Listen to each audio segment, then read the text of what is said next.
you go through the summing up soon?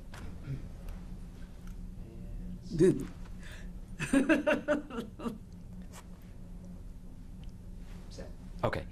I wanted to go back just and talk about The Cosby Show one more time and talk to you. I didn't get a lot about your co-workers, your co-stars, who I know you had stuff to say about. So I'm going to tell you some names, and you just tell me what you think, you know, what it was like working with each of these people.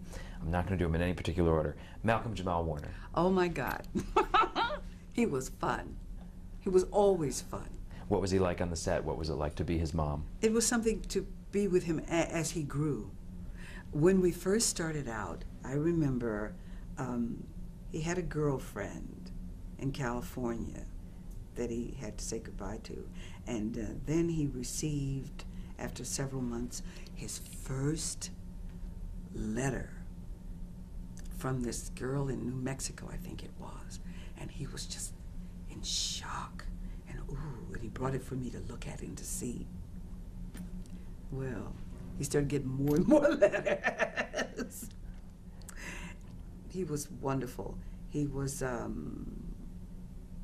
cheerful and smart, alert. And all of these kids had, you know, even though they were kids, had quite a bit of acting experience, right?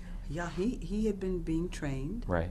And his mother, Pamela, this was another thing about the children. Their parents were paying attention to them. Yeah, all of them. Let's talk about Lisa Bonet, what it's like to be Denise's mom. Denise could be a handful, but also when Lisa left the show, what was that like? How did it affect it? So tell me about working with her. Lisa was like a little kitten to me. There was something about her that was just very, very soft. I loved her. She was like a doll to me. Very, very precious to me. And when I look at the episodes, what an unusual talent. This quality of understatement and ease. And one of the reasons I think Bill cast her was initially she came in there, she wore braces in the first season, and she had airbrushed her makeup on one of her eyes. And he liked all that because he said that's teenage madness, and he liked all that. She was such the little teenager. And I'm sorry, and what was it like when she left briefly, although she did later return, but what was it like when Denise left? I missed her. Because everybody was part of the whole, you know, and the whole was made from the sum of all its parts, and everyone had a different quality, and I missed her a lot. I think it's the hallmark of a successful series when you actually end up with more children rather than fewer, and that happened in the case of Sabrina LeBeouf, who ended up really as a regular only in season 2 and beyond. What was it like working with her? Oh, she was wonderful. She was a graduate from the Yale master's program. She'd been at Yale, and she was funny in her own way. I used to call her Frizzle. Frizzle, it's called, because she had that curly hair. Right. They were all pleasant. Now, Claire wasn't really old enough to be Denise's mom. I mean to be Sandra's mom. Maybe not.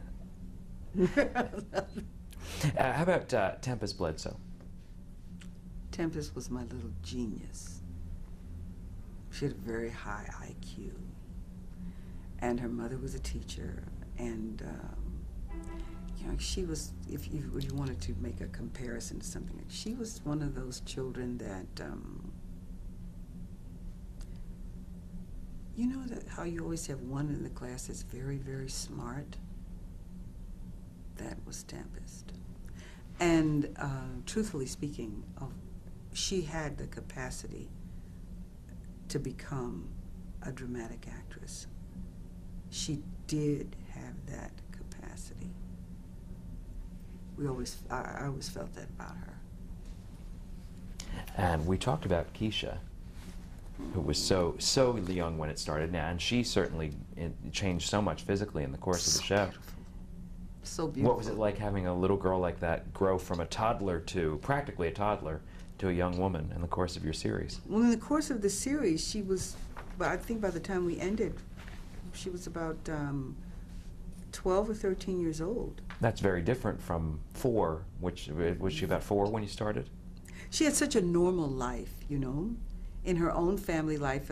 When we began, she had a younger brother, and by the time we ended, she had 2 younger brothers, 2 more younger brothers, I should say. And her parents always kept her home life very, very stable and very, very normal.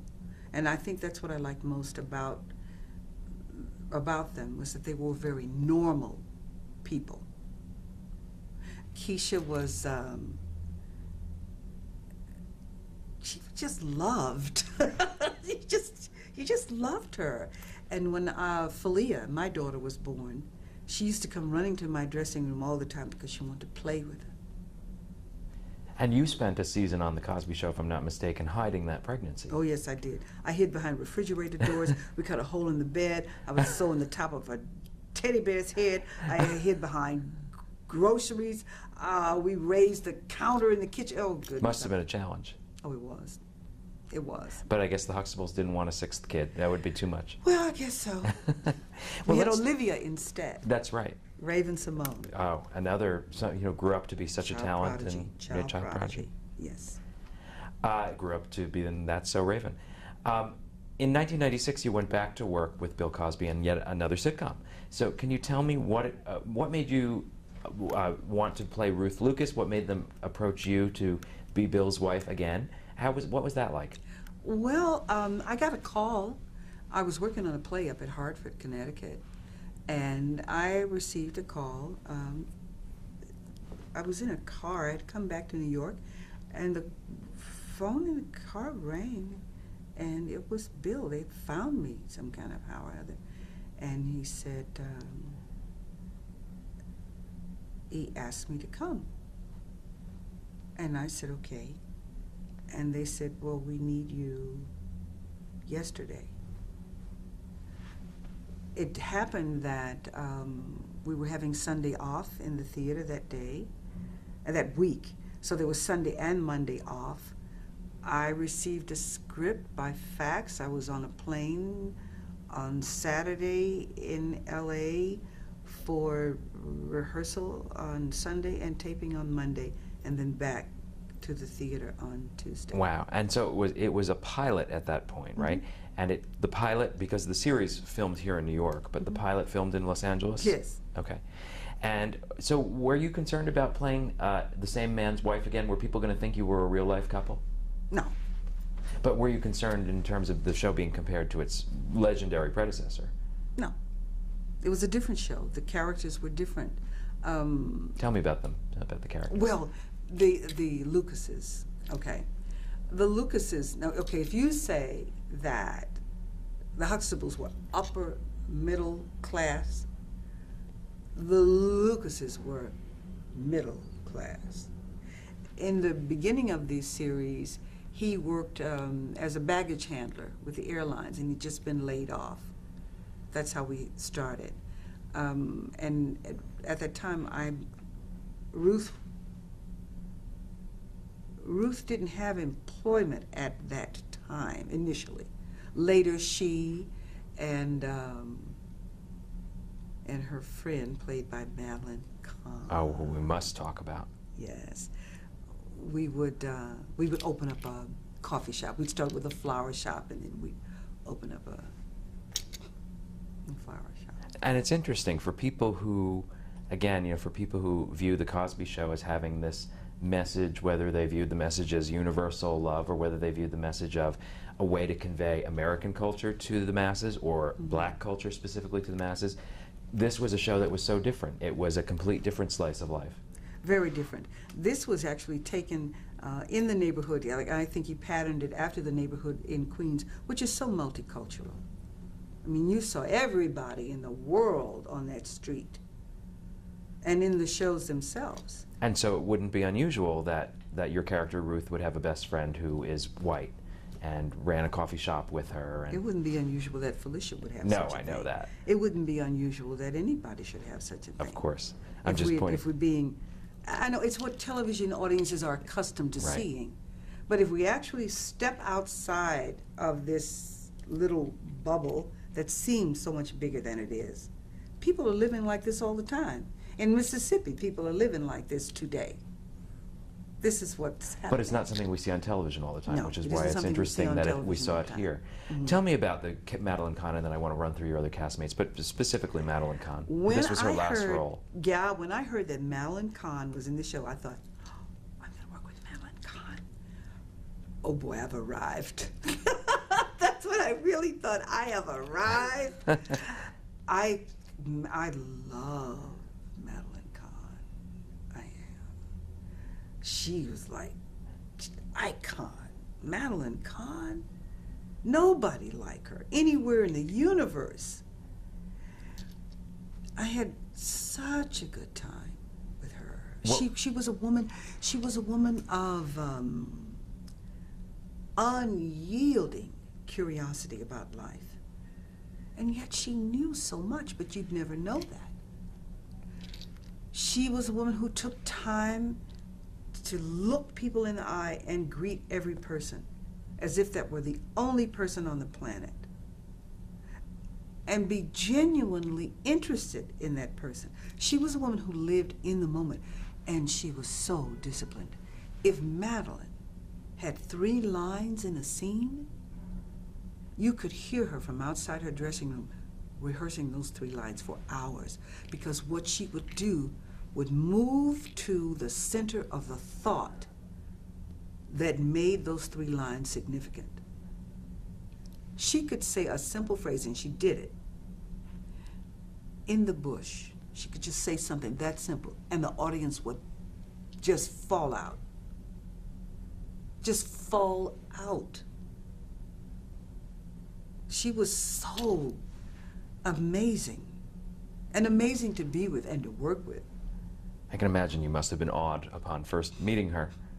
And then her dilemma was she loved to rehearse a lot, and we didn't. And we didn't. And I would say, it's okay, Madeline. I began to see that this was a real dilemma for her. And I understood it. And I said, no, it's okay. You'll see, it's okay. Then finally, she said, one day she looked at me, she said, I've got it now, I've got it. You just gotta get that throat. You just gotta go for it. I said, there you go. Oh, she was a great friend and supporter too. At one point I was in the show and appearing at the Public Theater in Everybody's Ruby. She would come to see anything that I was doing. When I was going to leave and do Medea at the end of what I think had been our 2nd season, yes, she said, she was so encouraging. When I told her that I was going to do it, she was like, ooh. She was wonderful. And then she became ill and passed away during the run of the show. Mm. How did that affect both the structure of the show and obviously life behind the scenes? When she became ill the first time, her illness was never discussed. And she came back, and we were very, very happy to see her. And she just looked a little frail, but she was so determined to work. And I think maybe she might have come back sooner than she really should have. But she was determined to do that. And then one night, after a taping, she came in my dressing room and she said,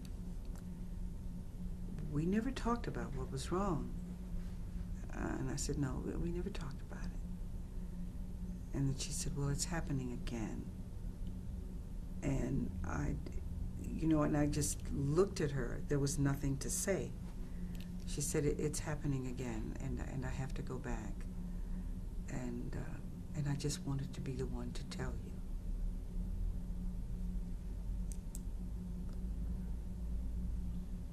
And when it was a tremendous loss for us. It was You know, there's a saying, the show must go on, and go on we did, but it was a tremendous loss. Let's talk about some of your other castmates as well. Takia Crystal Kima. Yes, yes, yes, a little rebel. Who played your daughter Erica. Yes, yes, yes, a little rebel. Well, she was, when I say a little rebel, I don't mean it in a negative way. Very determined to be who she is and how she is. Which is how? Well, her cultural identification, the way she would wear her hair, and even if you see in Raven's show today, I mean, she just insists upon that. She's insistent upon it. And everybody's okay with it, you know, as well we should be, you know.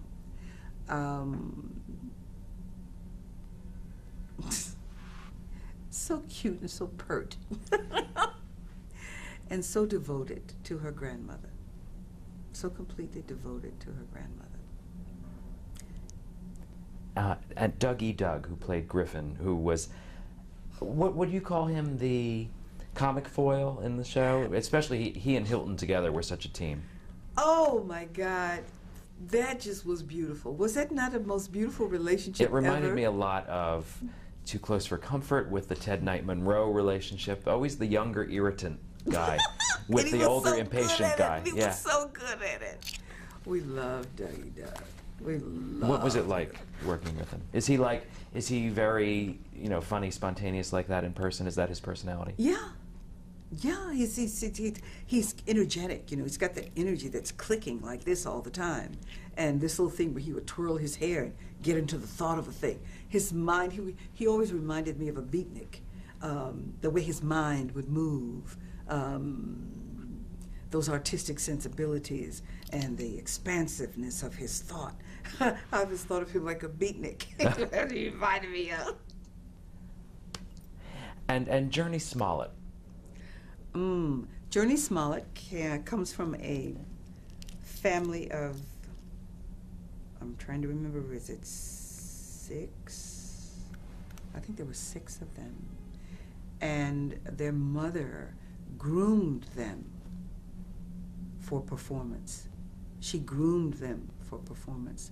I don't see a lot of Journey today. I see her in some films. She was actually quite good. Quite good. Mm-hmm.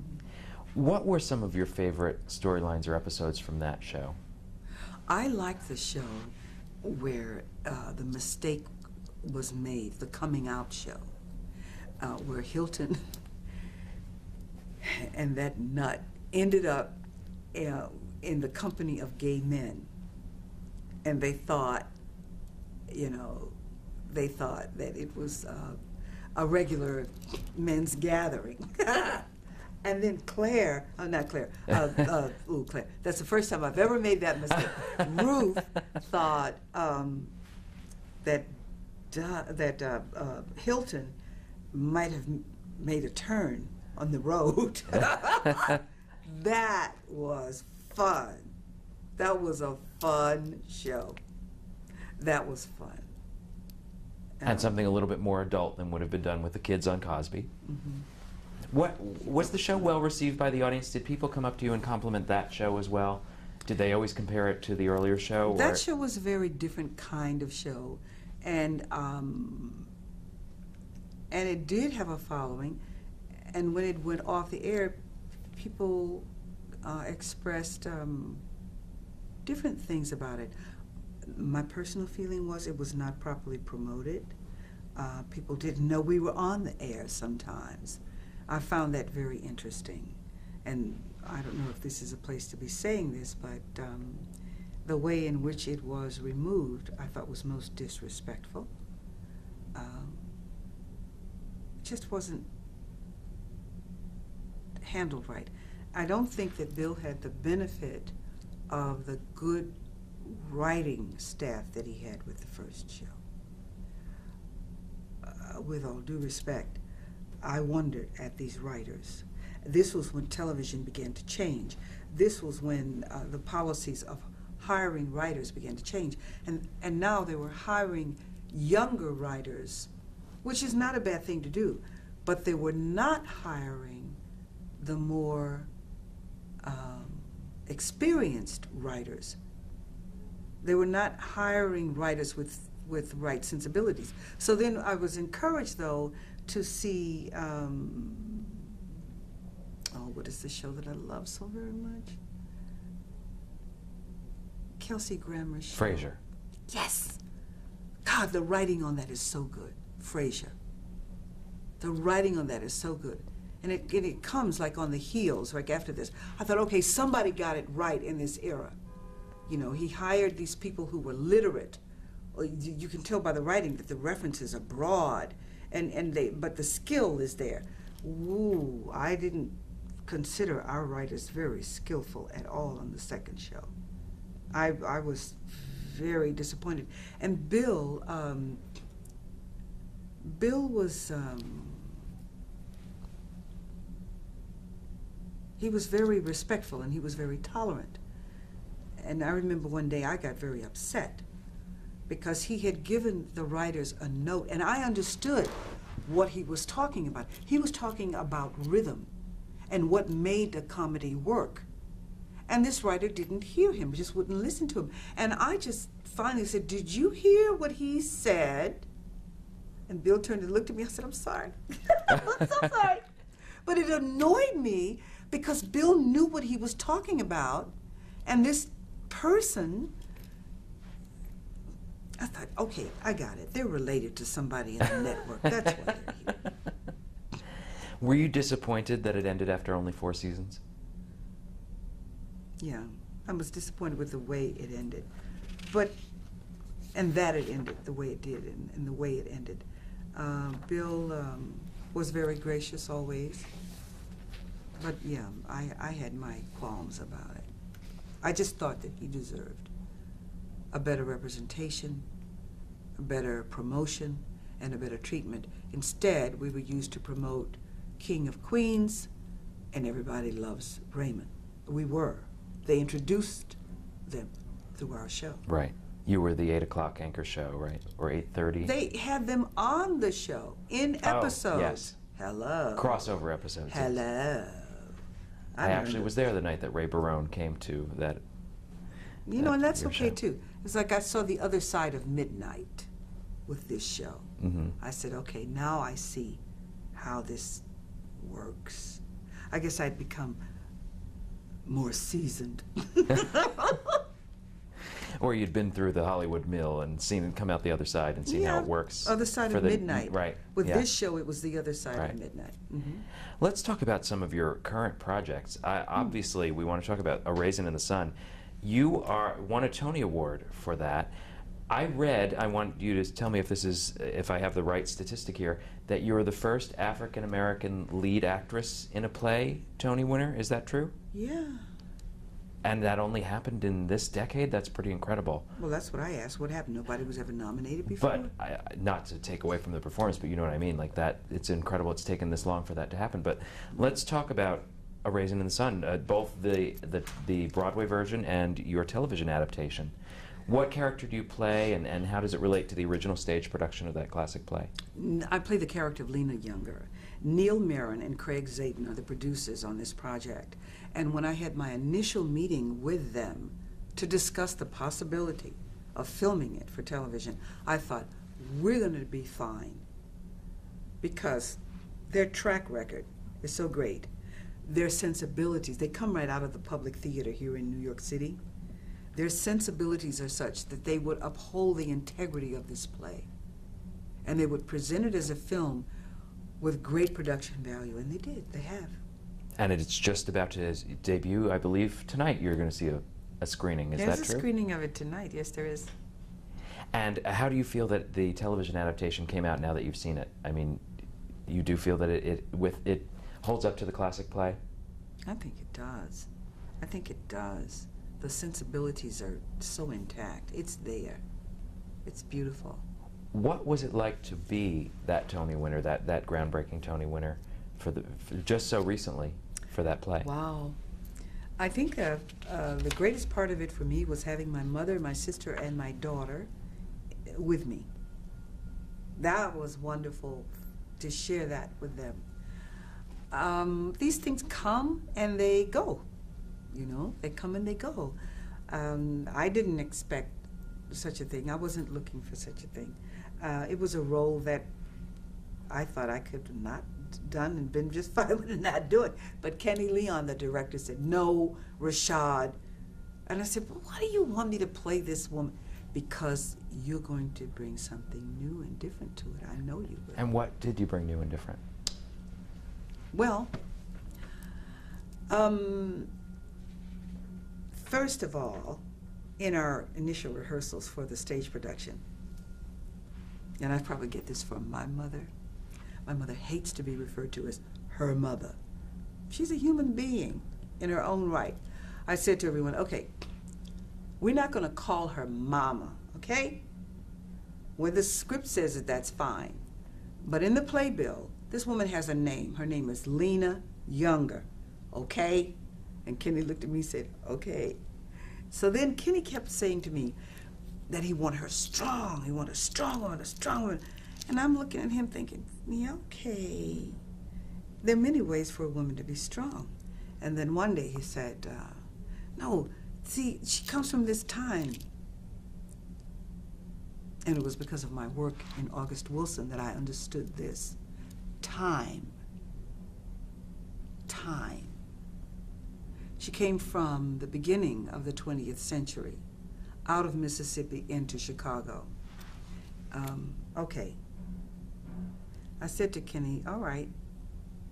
And I said, okay, this is happening in 1959, and she's 55 years old. That means she was born, he said, in 1904. I said, that's the year that August Wilson's Gem of the Ocean takes place. And then I understood it from my own background. I thought, of course, this woman grew up in rural Mississippi. She grew her own food. That's why this plant is so important. This is a woman who knows how to make butter. I knew this from my own experience because my grandmother, my father was born on a farm, and I visited this farm a lot as a child. And I remember my great aunt churning butter. And I remembered my experience in gathering eggs and figs and working in the gardens, and said, oh, I know who she is. But there was this other component, the mature woman component. It can't be just about being strong. There's something there. And then I thought about this husband, Walter Younger. And I began to see her in another way. This was the only man this woman had ever loved. And she loved him in every way that a woman could. She loved him so much she forgave his indiscretions. That's powerful. This comes at a time when African Americans, her birth, the time in which she was born, she could reach back and touch slavery. A time when people weren't allowed to have families. Having a family has another significance here. This is of great significance. Holding this family together, watching this family grow, instilling values in these people that will see them through. And then to see the changes generationally that are happening from her time to her son's time to her young daughter's time, where she comes in questioning the existence of God because she's taken some kind of course and considers herself more intelligent than everyone else because she's in college. But it is her mother who gives her the greatest lesson on what it is to love. And when is the time to love the most? When somebody's done good or when they're at their lowest? When is the time to love? It's the greatest lesson she'll ever learn. And she doesn't learn that in the college classroom. She learns that from her mother. But back to this man. Kenny was talking about his grandmother being strong and chopping wood. And I understood all that. My great Aunt Fanny chopped wood. My grandmother, I said, right, okay. Then I said, Kenny, how many children did your grandmother have? He said, 11. I said, 11 children? Did that happen chopping wood? We have to take a break there. On that note, and we'll come back and just talk a few more questions summing All up. right. Okay.